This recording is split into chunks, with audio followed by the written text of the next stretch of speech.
It actually sits immediately dead above the two opposite wheels of heaven and earth. It literally sits at the plane of inertia. Plane of inertia of any magnet, this is where metaphysics is highly accurate, and the symbolism can be transposed upon field theory. Ancient metaphysics.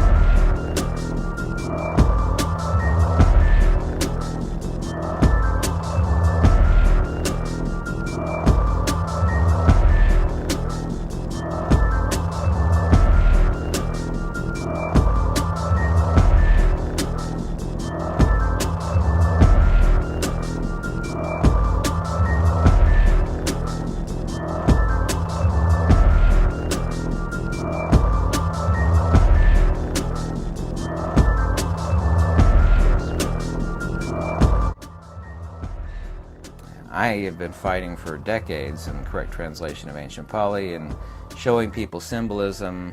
And by the way, there was no representation of a psychophysical being with arms and legs, as far as Buddhism was concerned, until the 3rd century CE. Before that, it was a pillar of fire or an empty seat.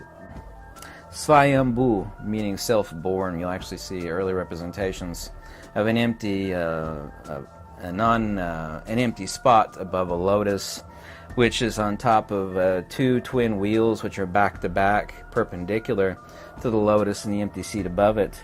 This is a reference to, when you actually metaphysically understand the symbolism thereof, is talking about Svayambhu, and it actually sits immediately dead above the two opposite wheels of heaven and earth. It literally sits at the plane of inertia.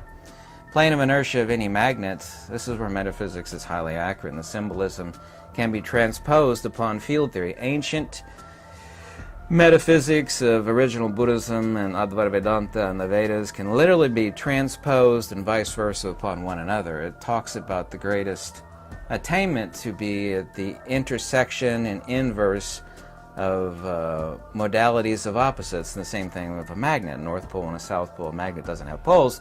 It has the inverse of counter space. It talks about sitting at the plane of inertia between opposites. In other words, at the plane of rest, where all possibilities exist.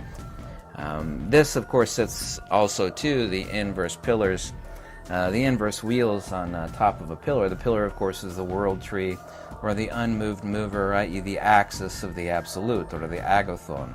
This is before Buddhism became completely misunderstood, and that was around about the 1st, the 2nd century CE.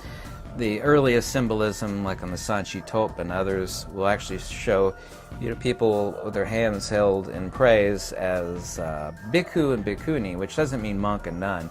It means devotee, coming from the word bhakti. You're devoted to wisdom and understanding, and they have their hands clasped together in praise of a wheel that sits on top of a glorious kingly seat, and out from the center of the wheel is the axle poking a little bit, and they've hung a garland around it.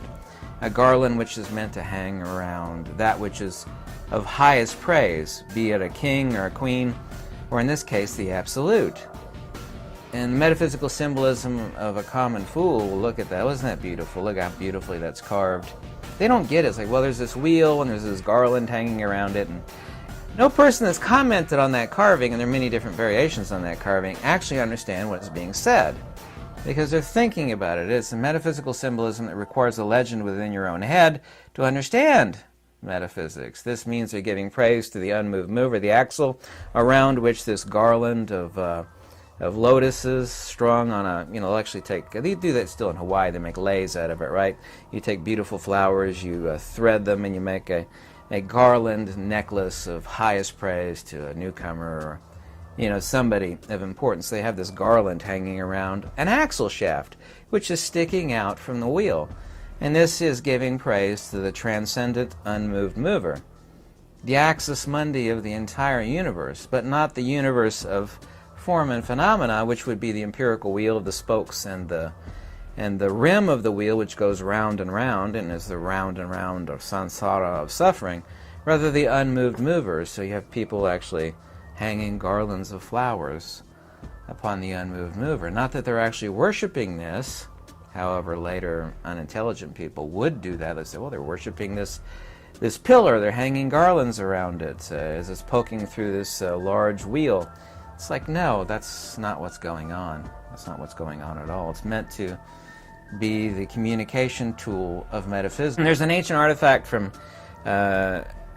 ancient China. It's found in some tombs of some high personages. It's called the Tsung. What it is, it's an axle hub, and it's made out of jade. So it's what you would actually stick in the middle of a wooden wheel or cart that would actually be low friction against the axle that fits in there. It's an axle hub. It's called the Tsung. And they say, well, we found this new. It's made out of jade. It's really beautiful. I have no idea what it is. It's this jade representation of the transcendent connector point between the axle of the world wheel, the unmoved mover, meaning the absolute, and the wheel of becoming and of life. It's an axle wheel made out of jade. Of course, in ancient Chinese, jade means immortality. So the symbolism is incredibly important, and yet it's just sitting in a museum, shelves. Oh, we found this. We know it kind of looks like it. It's an axle wheel, but we don't know what it is. You know exactly what it is. It's called the Tsung.